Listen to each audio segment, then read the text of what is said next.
Bueno, reiniciamos el tema.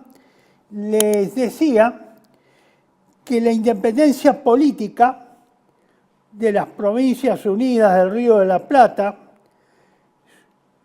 iniciada con la Revolución de Mayo de 1810, pareciera, con estos criterios que habíamos expuesto, que se lograba o que se materializaba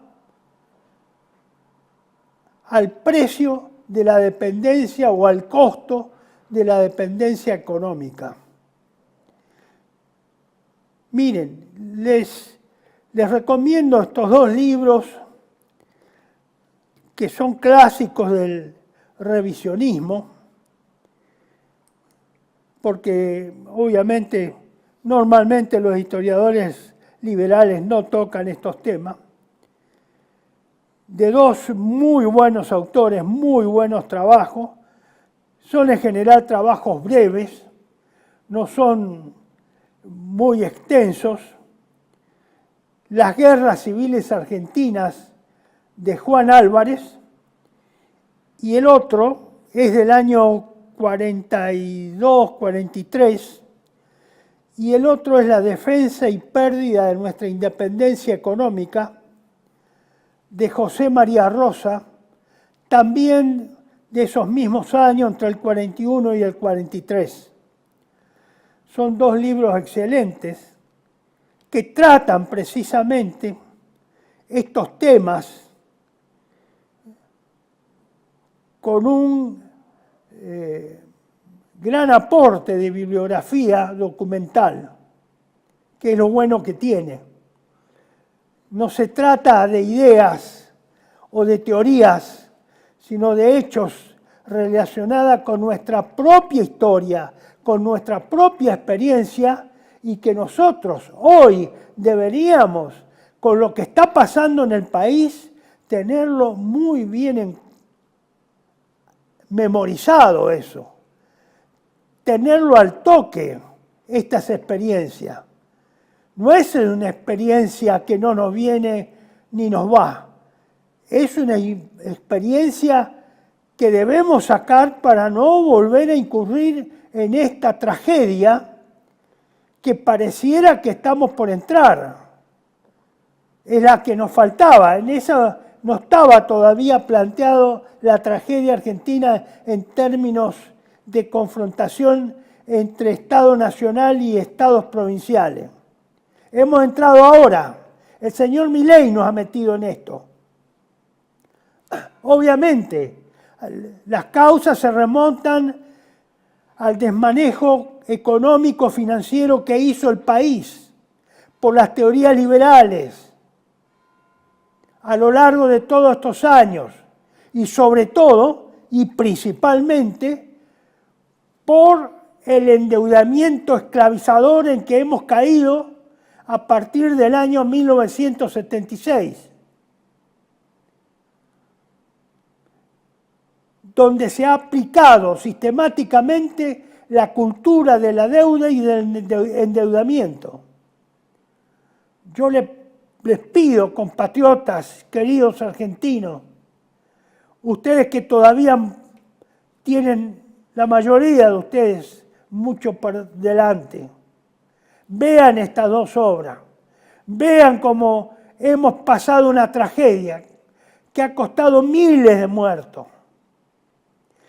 Y vamos a entrar ahora, tropezar con la misma piedra por las imbecilidades teóricas de algunos señores o por los intereses de algunos que van a salir gananciosos en la Argentina, o lo que es peor, en defensa de intereses extranjeros, del poder internacional del dinero. Tantos años los que hemos bregado con los centros cívicos patrióticos a partir de 1994. Después con el diario, comenzando con los seminarios sobre el poder del dinero, como lo comencé el 20 de noviembre del año 2001, un mes antes de la gran tragedia política, económica y social de la Argentina, donde la Argentina explotó y no se recuperó todavía, y han pasado 20 años, 24 años. Y después, con todos los que ayudaron y colaboraron y contribuyeron y escribieron en Patria Argentina. El foco era el imperialismo internacional del dinero, el poder del dinero, el poder de la finanza internacional. Ese fue el tema que tratamos de hacer entrar a la conciencia de los argentinos. Lamentablemente, yo personalmente creo que hemos fracasado. Prendan el televisor ahora mismo. Estén 2 o 3 horas, vean los noticiosos. ¿Quién habla de la deuda externa? ¿Quién advierte sobre los peligros del endeudamiento? ¿Quién denuncia la cultura del endeudamiento y la cultura de la deuda como si eso fuera algo sacrosanto? Nadie habla. Cítenme un periodista que saque ese tema, que condene eso con fundamento. No lo van a encontrar. Eso está tapado o comprado o coimeado. Lamentablemente, muchos de ustedes deben haber visto el video que produjo y actuó el señor presidente Javier Milei haciendo la glorificación del usurero o de los usureros.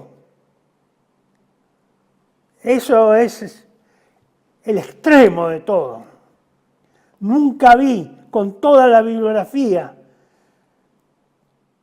que consulté o que pude ver a través de videos o películas, nunca vi una glorificación de esa naturaleza, de la usura, del usurero, del prestamista. Nunca vi. Bueno, estimados amigos, hay que ponerse en ese tema.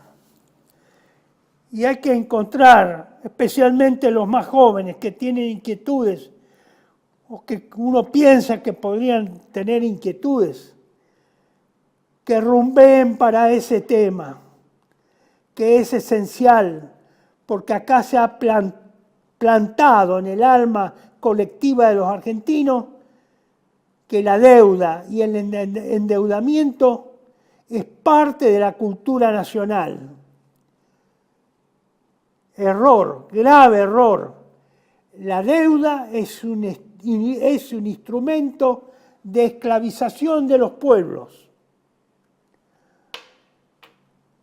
Si ustedes quieren realmente, los argentinos de estas nuevas generaciones, quieren realmente ser esclavos, háganse deudores del mundo y van a ver qué rápido pueden pasar a esa condición de esclavo.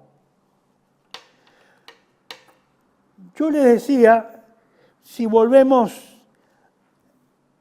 al slide inicial de los temas, estimado amigo director, al slide número 3,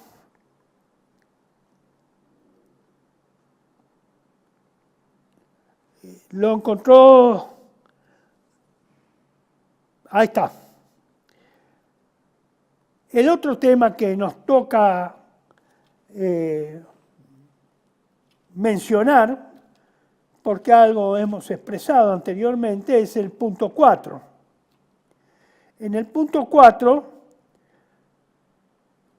se pone el acento en la fuerte adhesión irracional de sectores jóvenes o de las jóvenes generaciones en esa idea del cambio. Y la actitud radical, no del partido radical, sino radical en cuanto a virulencia, a manifestarse con vehemencia, irracionalmente, en defensa del cambio y hablar del cambio y de la necesidad del cambio. Y a la frustración que tienen muchas de estas jóvenes generaciones respecto a que el cambio no se logra y no se logró o no se avanzó. Ahora, ustedes se preguntaron, ¿qué es lo que quieren cambiar? ¿En qué consiste el cambio? ¿Cuál es el eje del cambio? ¿Qué es lo que quieren cambiar? ¿Cuál es el tema? ¿Cuál es el motivo? ¿Cuáles son las causas? ¿Dónde se origina la necesidad de cambiar? ¿Quiénes son los que quieren cambiar? Porque también se puede cambiar para hacer una colonia hecha y derecha, como nos aconsejaba el premio Nobel, el peruano, ahora no lo tengo en la memoria. Bueno, ya me va a salir. Muy citado por el señor Macri, y que en una cierta oportunidad, estando él públicamente exponiendo y en una especie de interpelación o de entrevista, el peruano gran escritor con muchos premios, le pregunta si él fuera reelecto, los cambios que no hizo la próxima vez cuando él asumiera o si fuera presidente, los haría rápido o los haría pausadamente, más lentamente. Y que Macri rápidamente dijo, rápidamente, que así debía, y creo que así le aconsejó al presidente Milei. Y creo que estos problemas que ha traído Milei, nuevos, fueron generados por ese deseo de hacer las cosas rápidas, a los apurones, sin planes, sin haber pensado, sobre la marcha. Bueno, el cambio es el vacío, porque normalmente no hay cambios planificados. Solo los que usan la dialéctica como sistema operativo son los que en este mundo moderno están haciendo los cambios, y normalmente lo hace el poder internacional del dinero, que ha controlado y conquistado el mundo a través del dinero y a través de la dialéctica como sistema operativo, de la tesis, de la antítesis, y luego lo que expresa una síntesis o solución entre tesis y antítesis. Ellos son los únicos que están aplicando la planificación del cambio, el planeamiento para cambiar, y lo hacen planteando tesis dialécticas, antítesis correspondientes, y así ir avanzando. No es el marxismo el que tiene el monopolio exclusivo. Son los banqueros internacionales que financian a los marxistas y han financiado desde Carlos Marx hasta nuestros días. Han financiado el cambio a través del sistema operativo de la dialéctica. Es el sistema que también usan las grandes centrales de inteligencia de los países occidentales. Promover el cambio a través de la dialéctica. Claro, ellos no le llaman dialéctica, le dan otro nombre. Pero todos lo estudian y lo usan como si fuera algo inocuo. Que la dialéctica es un problema de los comunistas, no, los principales dialécticos son los operadores financieros, los dueños del mundo, el poder del dinero, el poder internacional del dinero. Por eso hay algunos estúpidos que todavía creen que Fidel Castro y que Cuba ha sido una feroz país comunista y que Castro era un feroz comunista. Fue un agente de la CIA, señores, educado y criado en ese sistema. Y algún día vamos a decir quién fue el que financió a Castro para que en el año 1948, en la reunión panamericana que se hizo en Colombia, mataran a Gaitán, salieran los grandes disturbios y destrozos, el Bogotazo, el llamado famoso Bogotazo, y en la que Castro intervino activamente a pesar de ser un joven estudiante universitario. ¿Quién le pagó los pasajes para ir de Cuba a Castro? Y sus compañeros del Partido Comunista, dícese comunista, en realidad eran operadores de la CIA. ¿O quién cree que controla acá en Argentina, en la izquierda argentina? ¿Ustedes creen que la controla Moscú desde el año 1991? Bueno, pasamos entonces al slide siguiente, señor director, el número 4. Y acá tenemos como punto 5 el desgaste y falta de credibilidad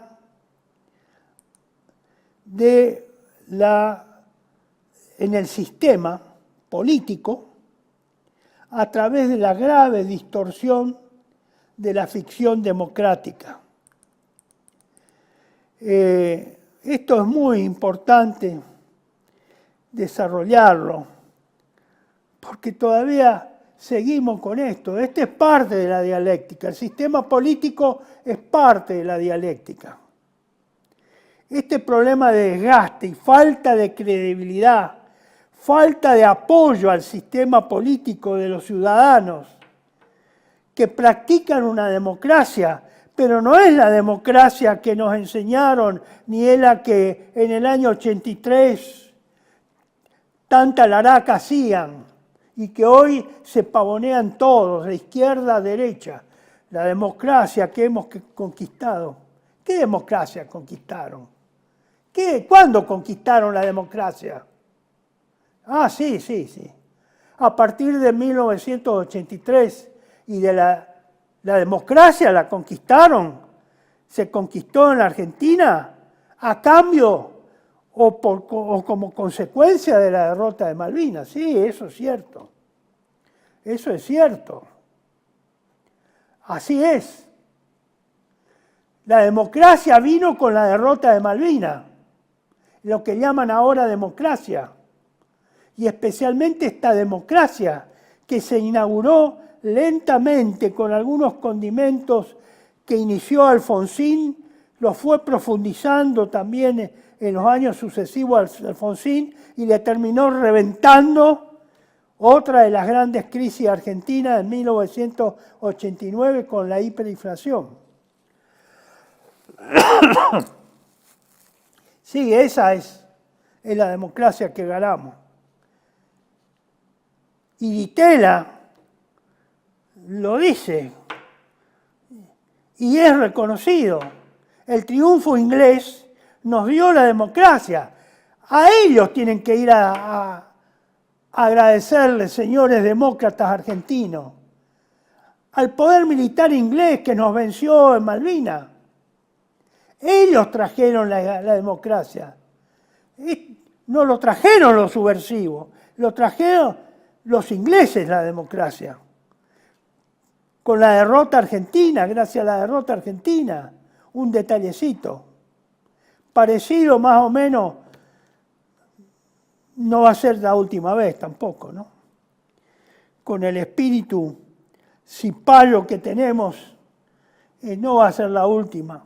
parecido a la ordenanza del virrey Cisneros y el proceso que termina en el decreto de septiembre de 1812, auspiciado, promovido y alentado por Bernardino Rivadavia, en el triunvirato, levantando todos los derechos de aduana para los productos extranjeros y quebrando a las economías, terminando de quebrar a las economías regionales, porque eso se había comenzado a quebrar en 1809.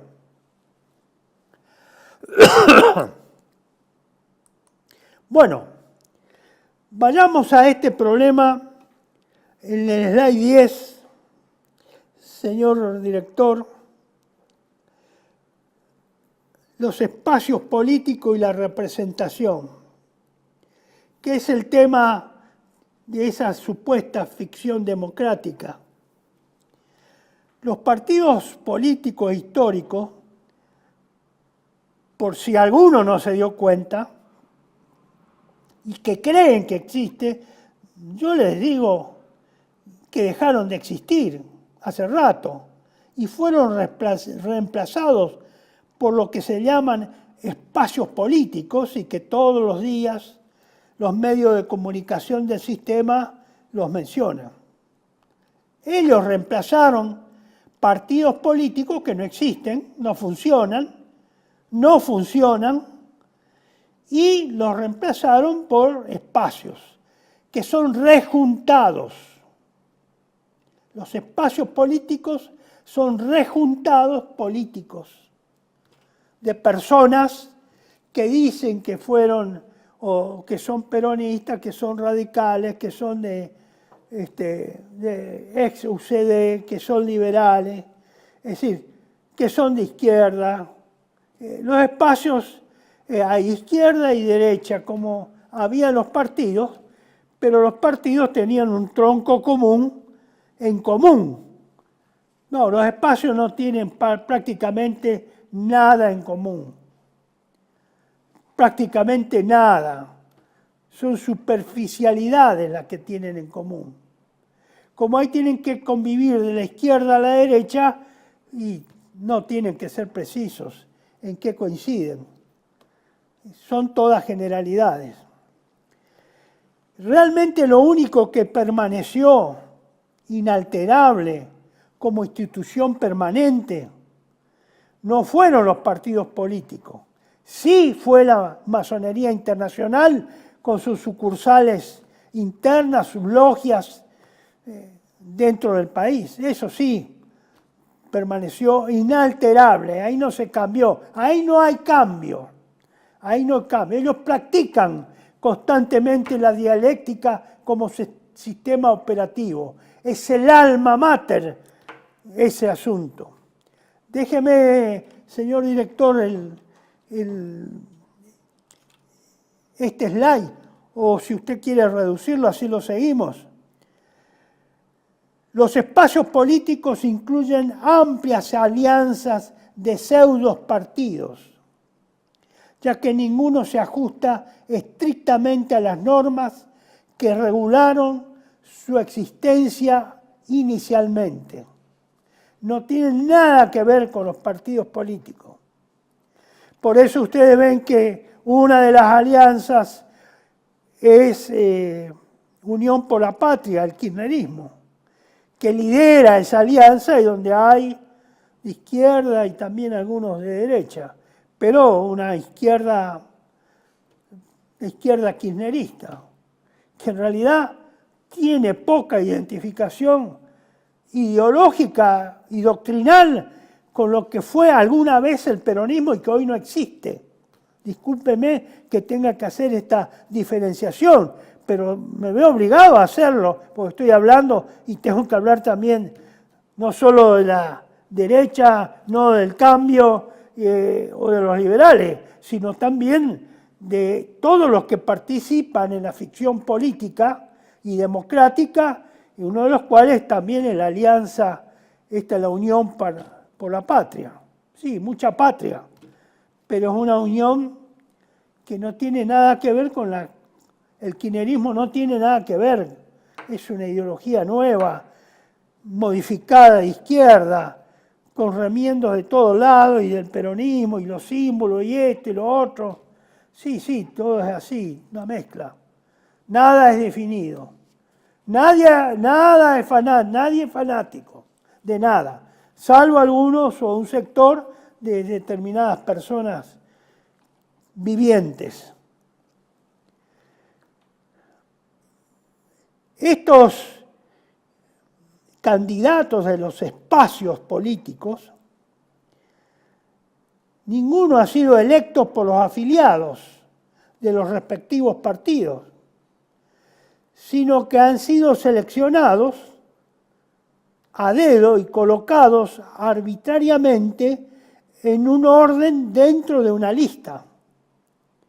Esa lista la hace alguien, la hace una persona. No es que dentro de esa lista o dentro de un conglomerado determinado de personas se vota y se forman las listas por votación, del más al menos votado. No, no. Eso lo pone a dedo el que arma la lista.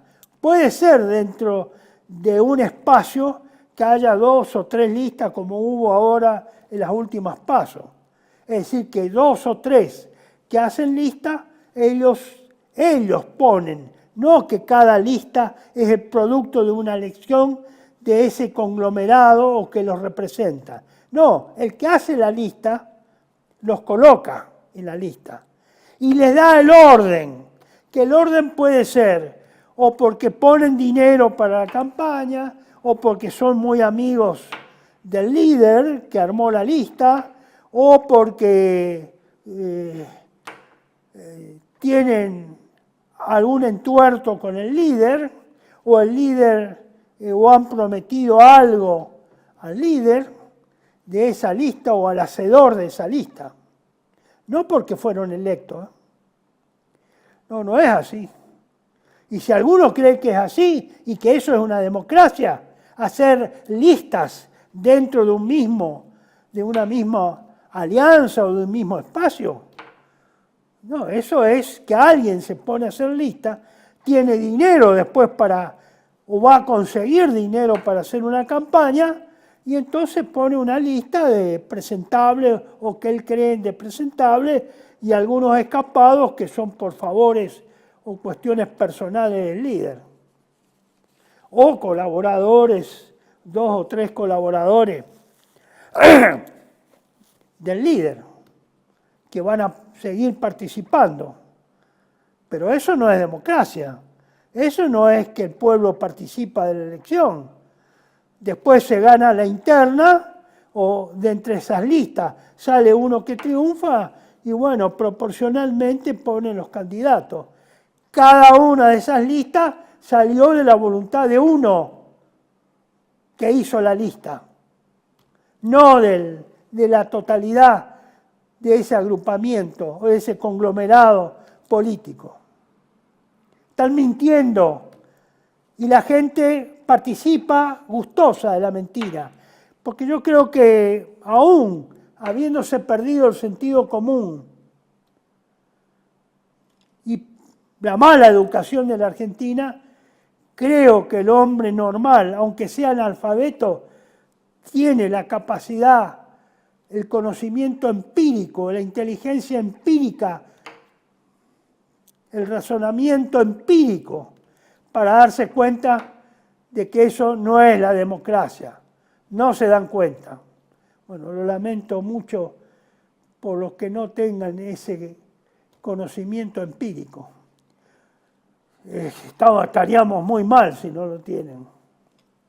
Peor de lo que nos creemos.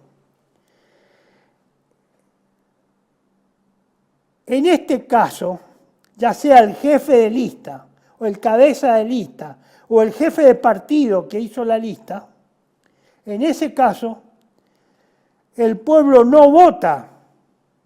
El pueblo vota, pero no elige nada. Vota, sí, van una vez, después van otra vez. Vota, pero no elige. Los integrantes de la lista no son elegidos por los votantes, sino por los jefes del partido o por el jefe de la lista. Es así, señores. Pasamos a la siguiente, director.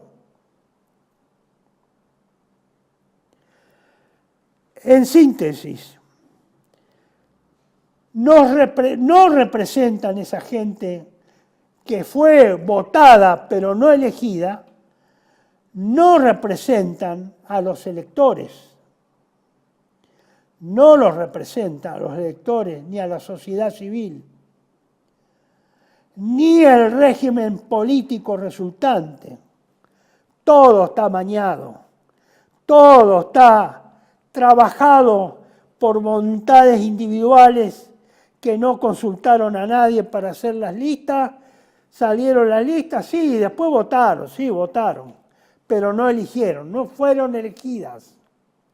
No hubo elección, hubo votación.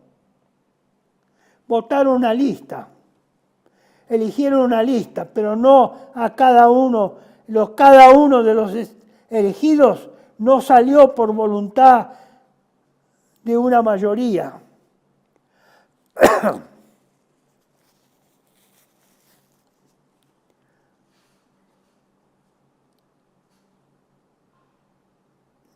Y por otro lado, la distribución de cuotas electorales después de la votación entre partidos solo puede representar a la sociedad política costeada con fondos públicos, porque la política en gran parte de los fondos legales son costeados por el Estado, es costeada por la sociedad. De ese gasto nadie se hace cargo de ese gasto de la política, los cientos, miles de millones que cuesta cada elección. Es decir, son políticos que surgen de una sociedad estatal, del Estado.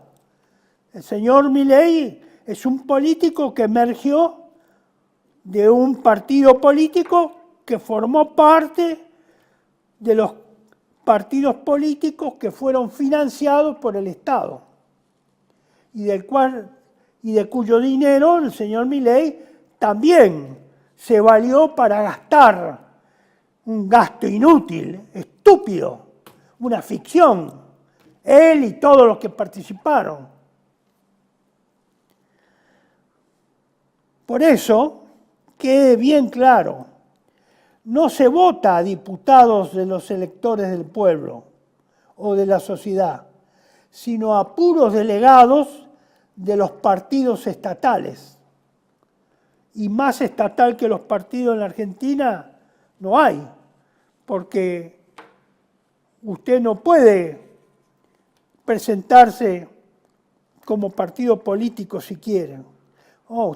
La Constitución dispone que usted tiene que ser reconocido por la justicia, tiene que tener un porcentaje de varios cientos o miles de postulantes que apoyen su partido político, y recién una vez que la justicia, el juez electoral, lo reconoce, usted existe como partido político.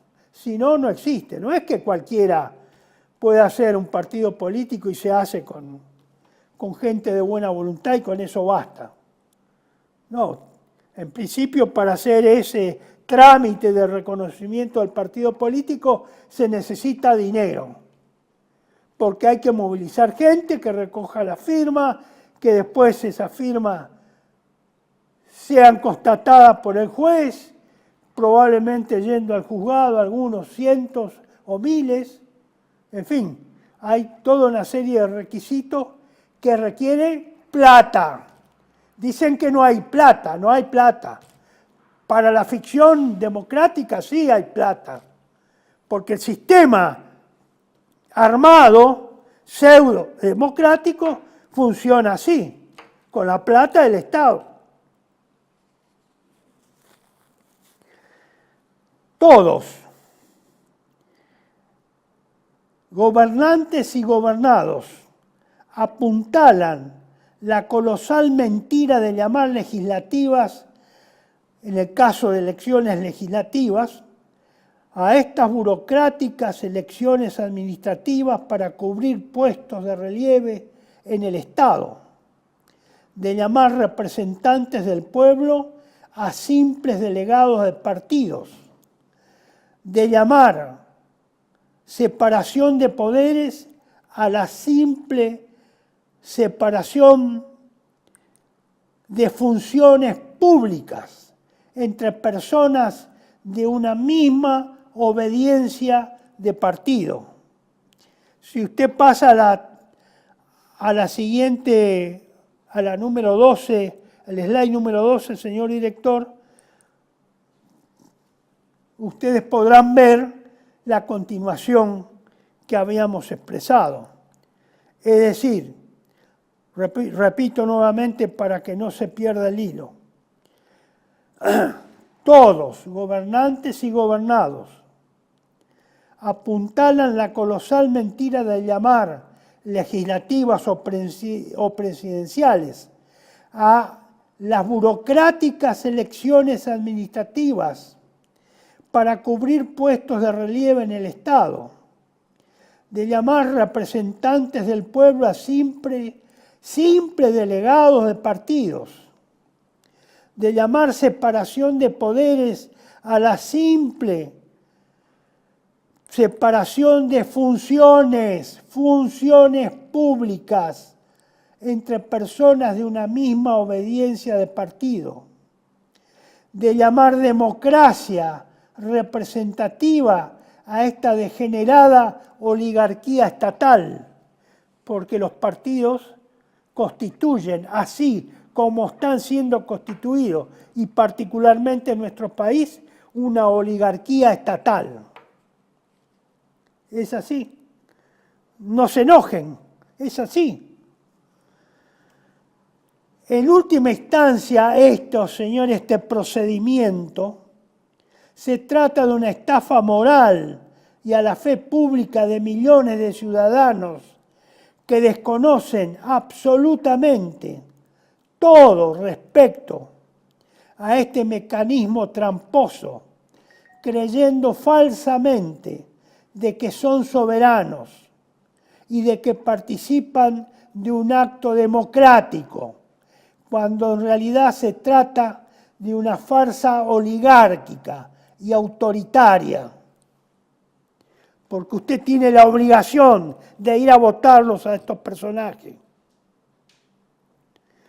Este es un artículo que yo publiqué en agosto del 2021 en Patria Argentina número 379. Ustedes tienen ahí el desarrollo completo y la bibliografía donde me fundamento para expresarles estos conceptos.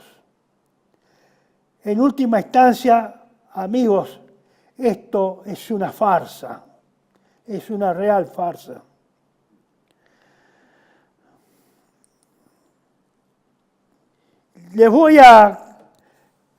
Quiero terminar, antes de dar por terminado esta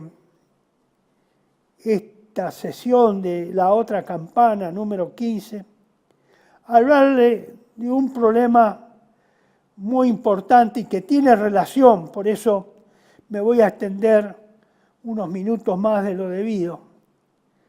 Este conflicto entre el presidente de la Nación, Javier Milei, y los gobernadores, particularmente con uno, pero que es con un conjunto de gobernadores que se solidarizaron con el gobernador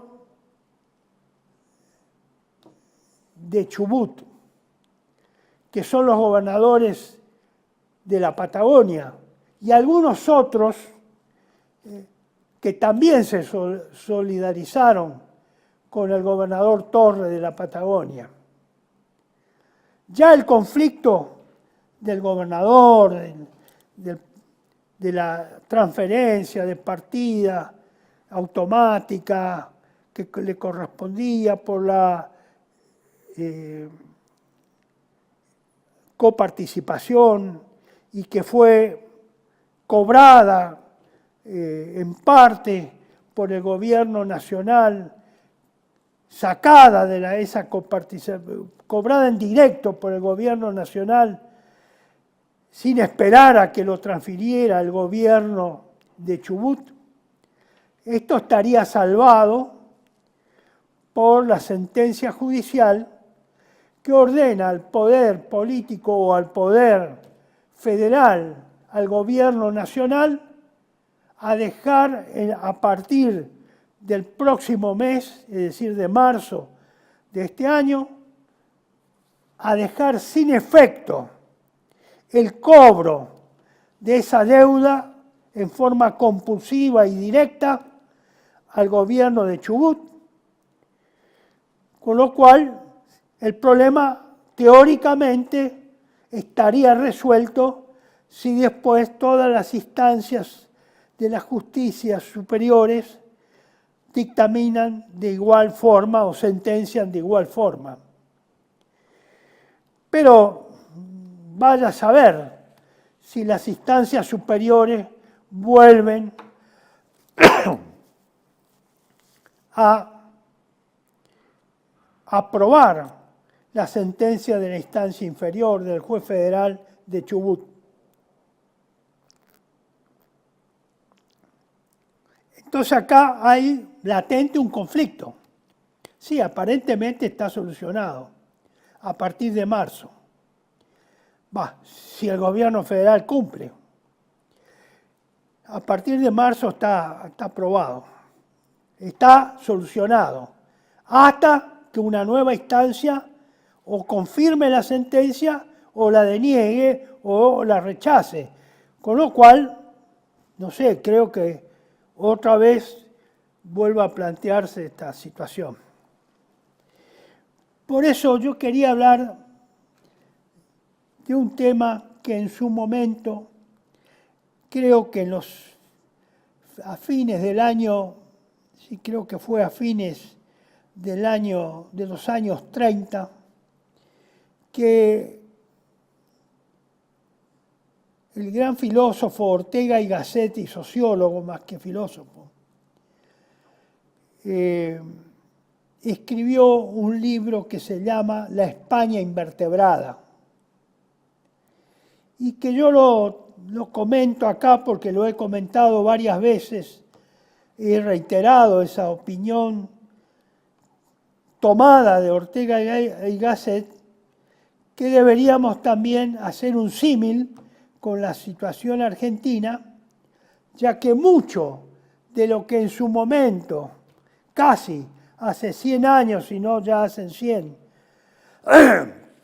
Ortega y Gasset dijo o expresó en relación a España, y la llamó la España invertebrada, es decir, un Estado, una nación que no tiene vertebración, y que yo también llamaría a nuestro país un país invertebrado, que no tiene vertebración, que ha perdido, o si la tuvo, la perdió, no tiene vertebración. Y lo que no es vertebrado debe ser como una ameba, no tiene una forma definida, o está invertebrado, como lo dice acá el término que usa Ortega y Gasset. Pero son conceptos muy aplicables a la realidad argentina. No son ajenos a la realidad, es muy semejante la realidad argentina. Por eso yo le llamaría de la España invertebrada, la llamo a la Argentina invertebrada, repitiendo algunos de los conceptos y tomando algunos de los conceptos de Ortega y Gasset, que ustedes lo pueden ver en el slide número 13, señor director. Dice Ortega y Gasset respecto a la invertebración de España. Así, cuando una masa o una nación, la masa, se niega a ser masa, es decir, no quiere ser masa, esto es, a seguir a una minoría directora. Volvemos para que se entienda. Cuando la masa se niega a seguir a una minoría directora, la nación se deshace, la sociedad se desmembra y sobreviene el caos social, la invertebración histórica. Y Ortega y Gasset dice, o se manifiesta,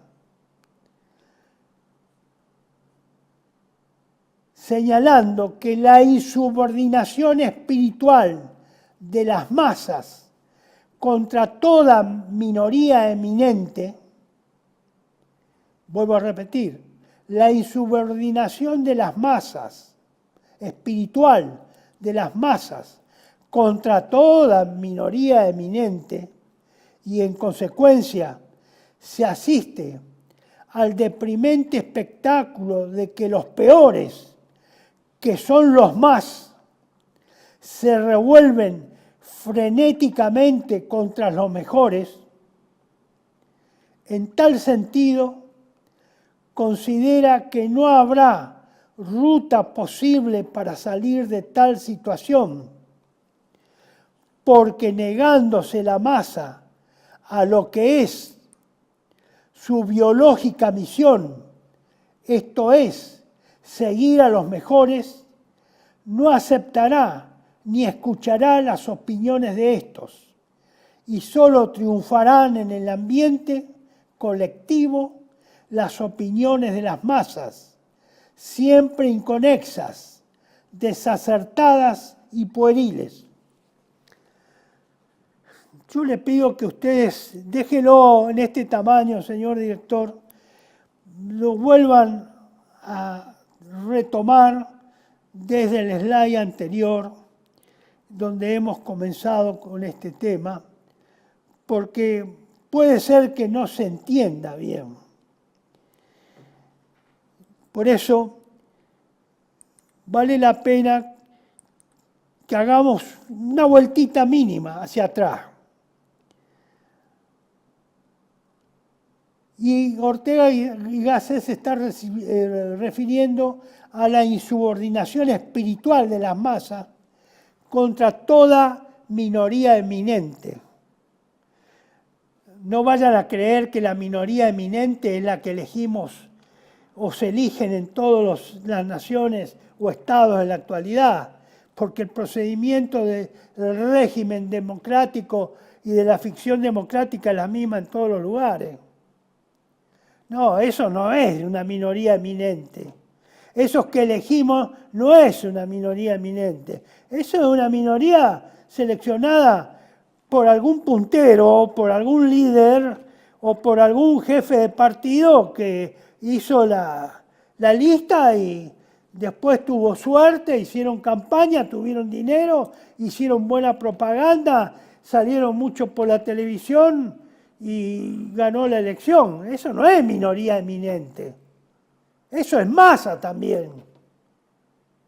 Acá no estamos hablando de una... Lo normal es que los mejores gobiernen y que los gobernados, que dice Ortega y Gasset, los gobernados, esa, él le llama biológica misión o misión biológica, que es la de seguir a los mejores, no aceptarán ni escucharán las opiniones de estos. Sí, no aceptan.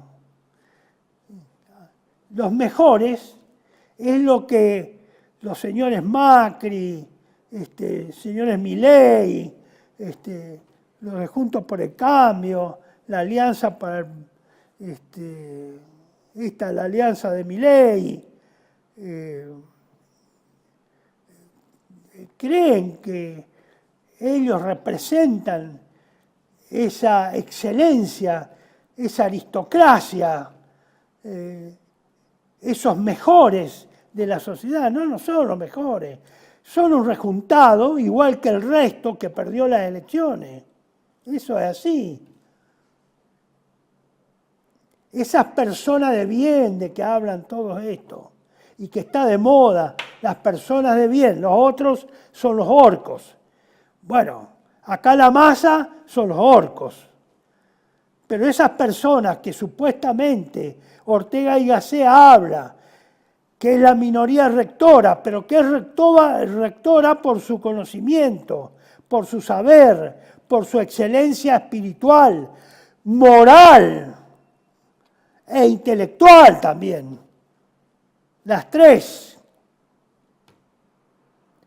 No, a lo sumo, si hay, como ahora se confunden personas de bien con personas ricas, no, el ser rico no garantiza la excelencia espiritual, ni moral, ni intelectual. Ser rico no constituye una excelencia de estas tres condiciones que se requiere para ser una minoría rectora.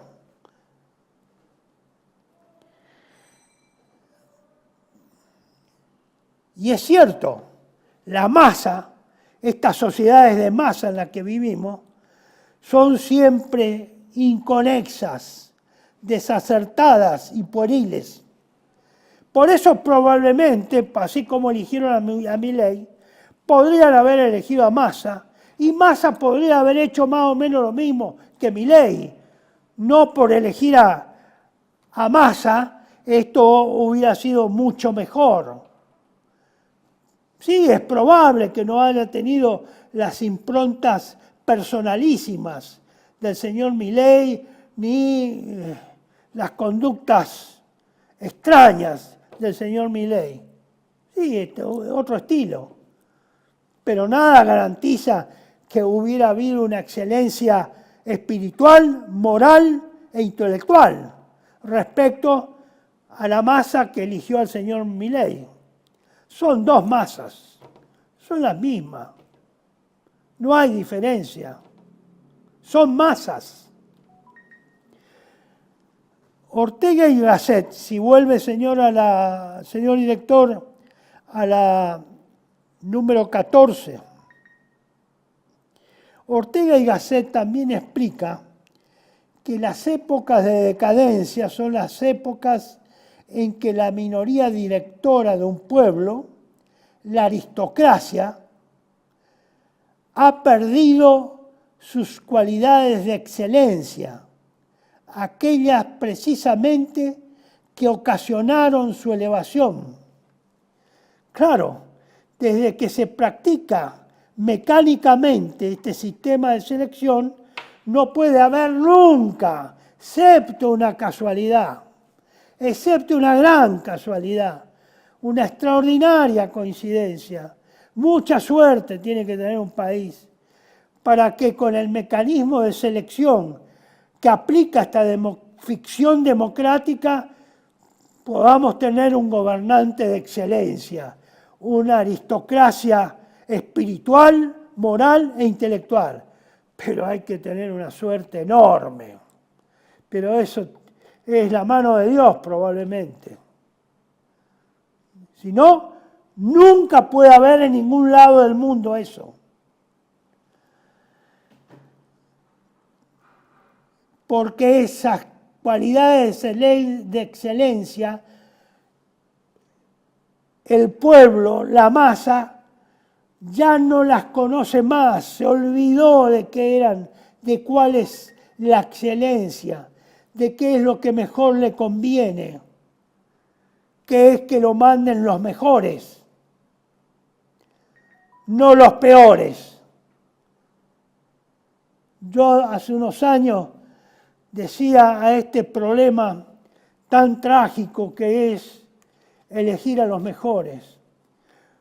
Cuando ustedes, pónganse en este razonamiento, cuando ustedes tienen una programación, una operación programada, una operación que requiera un cirujano y requiera una cirugía, un adiestramiento, una capacidad muy especial, estudios, etcétera, etcétera. No es cuestión de cortar nada más que por cortar, sino que se sepan qué es lo que tienen que hacer y cómo lo tienen que hacer, que esa es la función del cirujano profesional.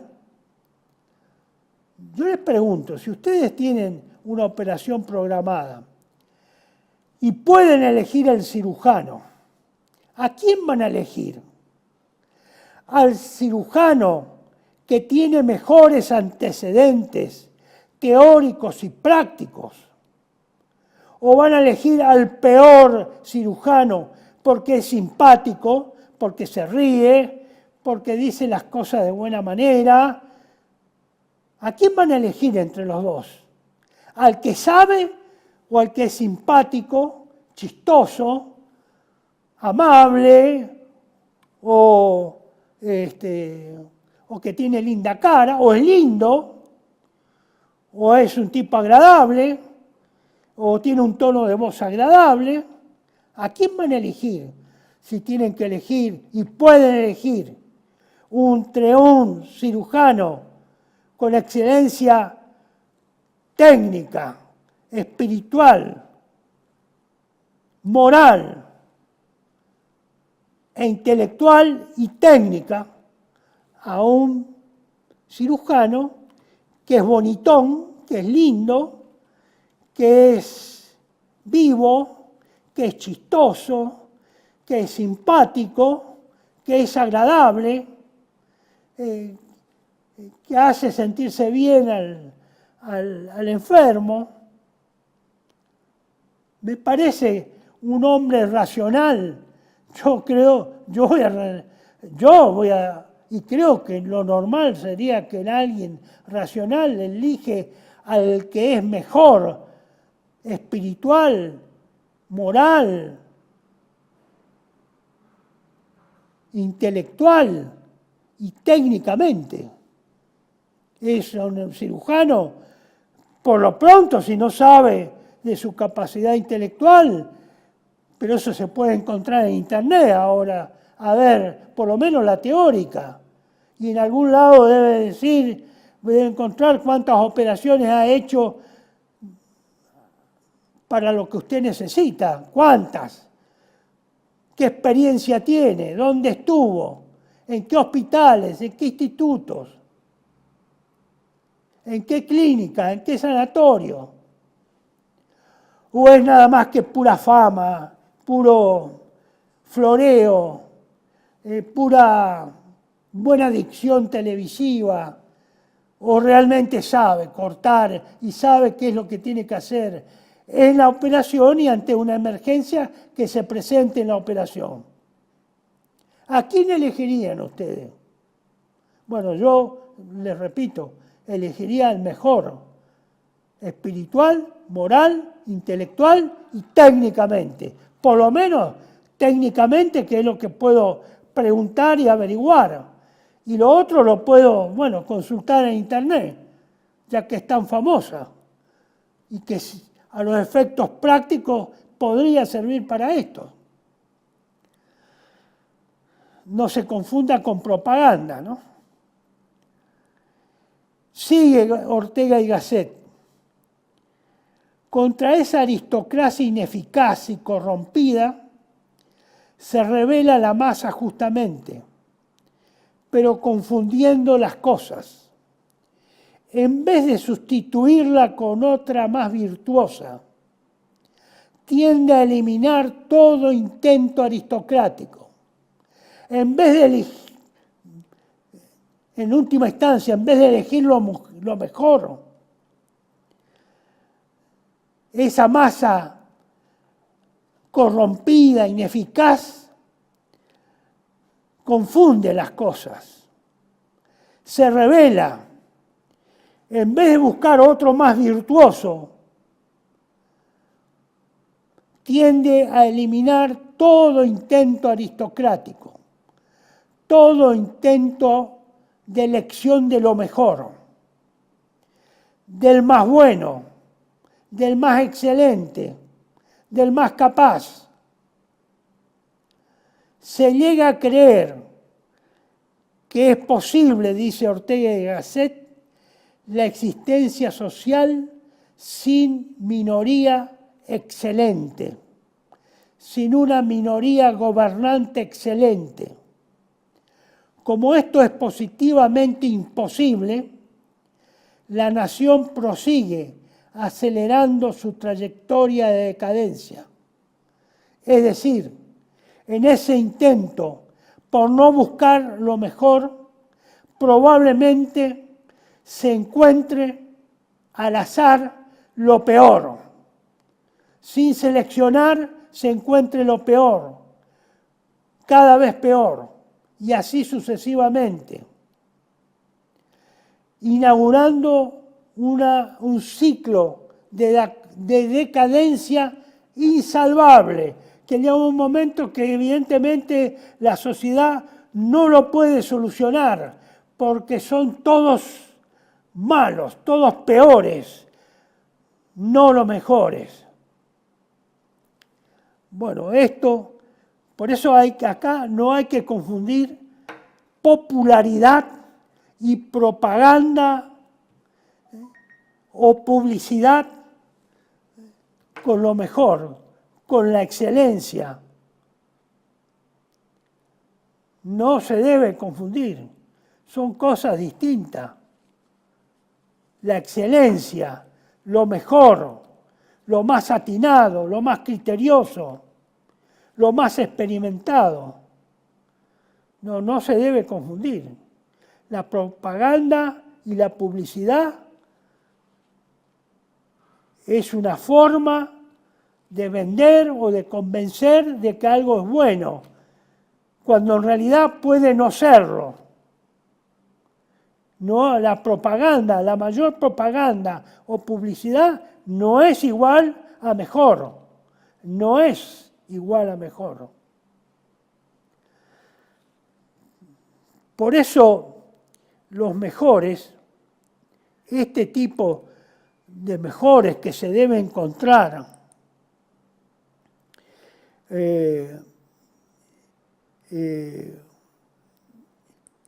estimados amigos, hay que hacer el esfuerzo y hay que crear los sistemas de selección adecuados para que esa selección se pueda hacer. Pero si usted quiere elegir lo mejor con un sistema técnico operativo que es igual al que funciona de ordinario con la ficción democrática, y no, eso no se logra, no se va a poder encontrar el mejor. Usted tiene que encontrar al mejor con los mejores procedimientos de selección, seleccionando adecuadamente. Si usted pone en algún lugar y pide que le elijan un capataz y la gente se va a guiar por el criterio de la propaganda, del amiguismo, de la simpatía, es probable que no elija el mejor, sino el más amigo. Por eso, cuando se elige para quién debe conducir para la muerte, yo creo que la gente elige sensatamente. Aún sea un analfabeto, aunque no sepa escribir ni leer, yo creo que siempre va a intentar de elegir lo que él cree lo mejor. No el más popular, no el más amiguito, no el más simpático, no el más lindo, no el más favores que le ofrezca, no el más demagogo, porque se trata de su vida. Yo siempre creí haber procedido bien, porque siempre cuando tuve que hacer una elección que tiene relación con la vida o la muerte de los hombres y de la gente, usted tiene que elegir lo mejor. Está obligado a elegir lo mejor, no a su amigo, no a su al más simpático, no al demagogo que tal vez lo acaricie para que usted lo elija, o le brinde simpatías, o le prometa regalos, o le prometa premios, o le haga concesiones. Usted tiene que elegir realmente cuando está la vida o muerte de por medio, está obligado por supervivencia a elegir al mejor de los mejores. Y si fuera un caso extremo de guerra, usted si pudiese, le pediría a Dios que le resucite a Napoleón, a Federico el Grande, o a Aníbal, o a algún gran militar de la historia que se sepa que ha sido muy eficaz, muy eficiente y un gran conductor en la guerra. No va a ir a buscar el chanta. Bueno, acá es lo mismo, señores. Acá se trata de la vida de miles, de millones, de cientos o millones, decenas de millones de vidas y muertes de un país, de habitantes, de seres humanos.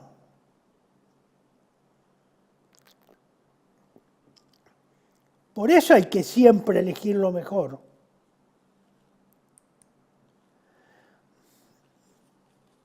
Ortega y Gasset señala la imposibilidad de modificar esta situación que venía describiendo. El número 15, señor director. Señalando, cuando la masa nacional degenera hasta el punto de caer en un estado de espíritu como el descrito, son inútiles razonamientos y predicación. Cuando más se la quiere adoctrinar, más herméticamente cerrará sus oídos y con mayor violencia pisoteará a los predicadores. Para sanar será preciso que esa masa de la que estamos hablando sufra en su propia carne las consecuencias de su desviación moral.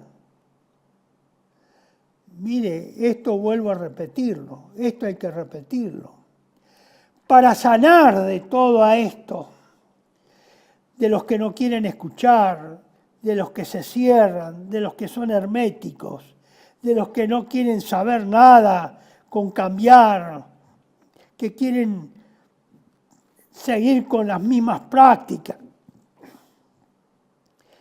Para sanarse de esa práctica, para sanar de esa desviación, es preciso que esa masa, que esos hombres, esa sociedad, sufra en su propia carne las consecuencias de su desviación moral. Así ha acontecido siempre. Así ha acontecido siempre. Acá no está fijando una regla universal. Esta es un criterio empírico, es una sabiduría empírica.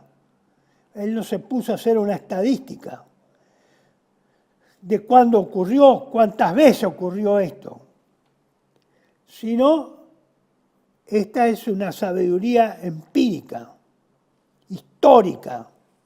Por eso dice, así ha acontecido siempre. ¿Dónde? A través de la historia. Son las situaciones extremas. Es cuando nadie quiere escuchar nada, nadie quiere saber nada de nada, donde se está harto de todo, donde la masa, en última instancia, cada uno de los miembros de esa masa, cada una de esas personas que forman la masa, se pone a sí mismo como centro. Él es el centro. Él es el sol. Y cada uno de esos son los soles. Entonces, entre tantos soles, es un individualismo extremo, extremista, fundamentalismo. Entonces, si todos soles, todos son, digamos, no escuchan, no oyen, no miran, no quieren conocer, no quieren entrar en razones.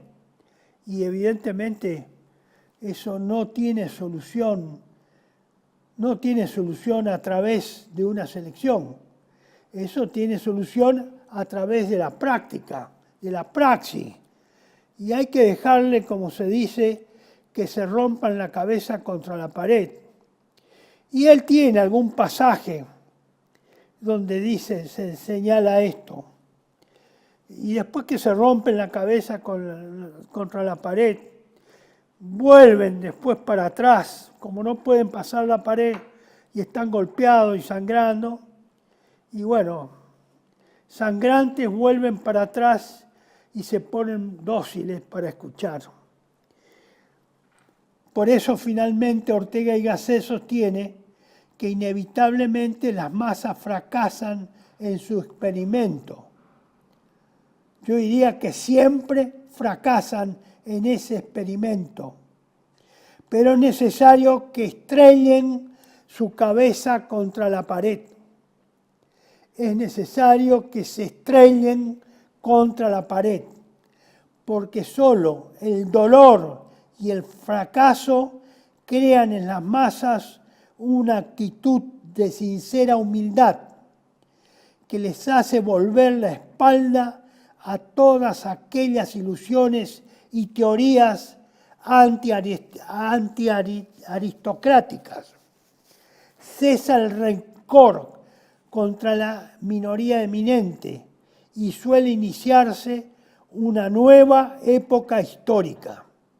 Vuelvo a repetir, cesa el rencor. Después de eso, cuando vuelven derrotados, cuando vuelven totalmente vencidos, cuando se dan cuenta que nada pueden hacer, bueno, cesa el rencor contra esa minoría eminente y suele iniciarse una nueva época histórica. Bueno, señores, este es el corolario de todo, esta explicación que he tratado de transmitir una vez más. Yo en este caso hago las veces de ese predicador al cual nadie le hace caso, nadie quiere razonar sobre las premisas sobre las que he hablado, expuesto, ofrecido, ejemplificado, dado fundamento, etcétera, etcétera. Y los otros se empeñan en no hacer caso, no oír, no escuchar, no razonar, nada. Bueno, es decir, hasta que la gente, la masa, y cada uno de ellos que se cree un sol, no vuelva a su condición humilde, no pierda su soberbia, el peor de los pecados, la soberbia, hasta que no pierda, no hay caso, no se va a poder hacer nada, no hay que hacerse ilusiones.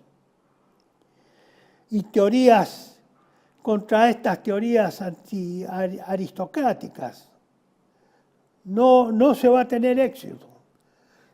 Es mi experiencia y es lo que yo experimento, es mi sabiduría empírica. No se va a tener éxito, nada, ninguno. No se pretenda tener éxito. Es necesario el dolor, como dice acá, y el fracaso. Es probablemente lo que les va a pasar a Ucrania. Por eso la masa, o mejor dicho, los que manejan la masa en Ucrania han lanzado el eslogan que es una verdad de fe, un dogma, hasta el último ucraniano. Es decir, hasta que no muera el último ucraniano. Y sí, evidentemente no va a morir el último ucraniano, siempre van a quedar algunos. Pero esos que quedan van a ver cómo han muerto los que le antecedieron, y van a encontrarse casi solos, solitarios, en una población que ha permitido que mueran miles o tal vez cientos de miles de compatriotas. No van a entender, no van a entender. Por eso hay peligros en el mundo. Y hay peligros de una guerra nuclear. Y cada vez que uno habla de esto se erizan los pelos a los gorilas y a los que no tienen pelo les crecen. Se ponen nerviosos y nos tildan de, oh, cuidado, estos son fundamentalistas, son extremistas, son estos, son fascistas, son de derecha. Los ucranianos llevan 500.000 muertos o tal vez más muertos en la guerra. Pero muchos de los que viven y dirigen esos dirigentes de esa masa, y van a llegar a ese extremo. Cuando vean que no pueden hacer nada, o esos banqueros internacionales que financian generosamente las guerras, ahí en Ucrania, en Israel, con Hamás, en la península arábiga, en el Mar Rojo, todos esos que financian. Y llega un momento que también, bueno, parece que no entienden, no entienden. Y vamos a lanzar una bomba atómica para que entiendan. Y ellos creen que es de prueba, que es para asustar, que es para corregir, que con eso va a ser suficiente. No es así. La soberbia humana no funciona con esos reglamentos y esas razones lógicas. La soberbia es ilógica. Es por naturaleza ilógica. Y va a tentar al diablo, si es necesario. Y va a probar los frutos del diablo, creyendo que aún así puede tener razón y puede imponerse al otro pese a sus dolores, a su fracaso, a los miles de muertos, millones de muertos, y que va a generar con la bomba atómica mucho más muertos. Ahí sí que va a generar millones de muertos, y por un largo tiempo probablemente, no instantáneamente, como fue en Japón, que se quemó todo porque la construcción en esa época en Japón, no sé si habrá cambiado, era con materiales combustibles. Se hacía con cartones o maderas terciadas o materiales livianos combustibles, no con ladrillos como se hace normalmente una construcción. Estábamos acostumbrados hasta hace algunos años en la Argentina.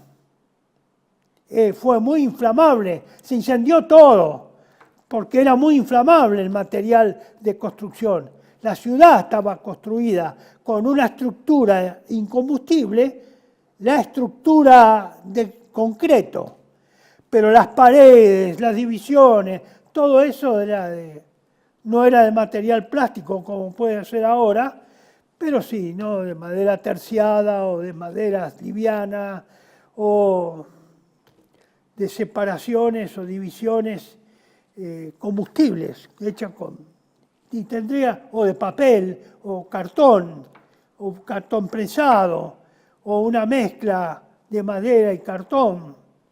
En fin, podría haber hecho o podría haber sido de varias de esta naturaleza material, ¿no? Entonces, estimados amigos, las cosas hay que poner toda la naturaleza en orden. Y hay que decidir las cosas, si es posible, racionalmente, pensando.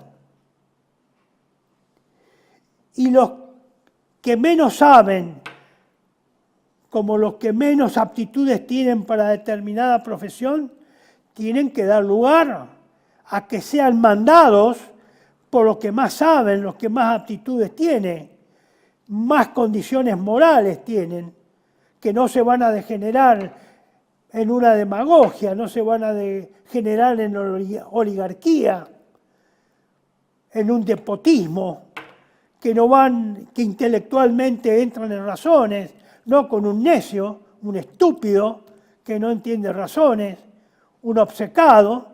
No, eso no. Podrá ser muy inteligente, pero si es necio y obcecado, no, sepárense, no elijan a ese inteligente. O podrá ser muy inteligente y nada moral. Bueno, tampoco elijan a ese. Porque se los va a vender en la primera curva. Y en la vida hay que tratar de ser equilibrados y racionales y responder a las causas y efectos y que los efectos respondan a las causas. Entonces, estimados amigos, la Argentina no es cambiar por cambiar. Hay que cambiar la Argentina para convertir a este país en un país vertebrado, no invertebrado, en un vertebrado, y ordenar de la cabeza a la cola, del más sabio al menos capaz, del más sano moralmente al menos dotado moralmente. Entonces, todo tiene su medida y armonía y su tiempo. Entonces, hagamos lo imposible. Vuelvo a repetir lo que les dije hoy. No se puede cambiar si usted repite siempre lo mismo. Usted cree que determinada técnica electoral es un dogma, eso no se cambia. Usted está equivocado. Usted tiene que encontrar las técnicas que también sean moralmente aceptables para que el resultado también sea un producto aceptable. Si no, nada va a cambiar. Propósitos morales con métodos, técnicas inmorales, y no tiene sentido. Va a seguir va a seguir en el pantano, no va a salir del pantano. Va a seguir sumergido en el pantano. Esperemos y pidamos a Dios para que eso se materialice.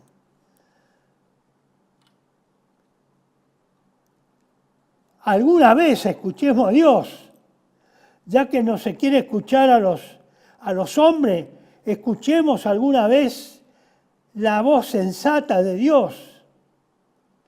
Y si no lo entendemos, pidamos al que sabe que se lo explique. Pero para eso hay que saber quién sabe y quién tiene buena intención de explicárselo. Es todo un trabajo, sí, es un trabajo. Y es también la responsabilidad, porque estamos jugando con vidas humanas, con el prójimo. Y nosotros tenemos la obligación de llevar a nuestros prójimos por el camino del bien, no del mal. Y al bien se va por un camino bueno. Así como el árbol sano da fruto sano. El árbol bueno da frutos buenos. El árbol malo da frutos malos. el árbol enfermo da frutos envenenados. No se puede alterar esa lógica. Hagamos todo lo posible para volver a Dios. Les recuerdo lo que siempre les repito o trato de repetir. Sin Dios o apartado de las enseñanzas de Dios, nada se puede hacer. Hagamos todo lo posible por ir por el camino verdadero. Solo Cristo es el camino, la verdad y la vida. Con el diablo no es ningún camino, no es la verdad y es la muerte. Nos veremos entonces, vamos a seguir con este tema, porque no lo he concluido, y vamos a comenzar en la próxima sesión de la otra campana, en el otro video, el próximo video de la otra campana, citando a uno de los mayores estadistas de la Argentina, el que fuera ministro de Relaciones Exteriores y destacado ministro de la Política Exterior Argentina, el doctor Estanislao Ceballos, en sus despedidas a los alumnos en 1917, que no habla directamente sobre esto, sino ya habla más sobre el país que él dejaba a sus alumnos, a los cuales había enseñado y los había ayudado a discernir. Hagamos todo lo posible, estimados amigos, para encontrar ese camino, ese buen camino, la verdad y la vida, y ponerlo en práctica con buenos métodos, buenas técnicas, mejores intenciones, buenos propósitos, teniendo a Dios siempre como referencia. Será hasta la próxima. Gracias.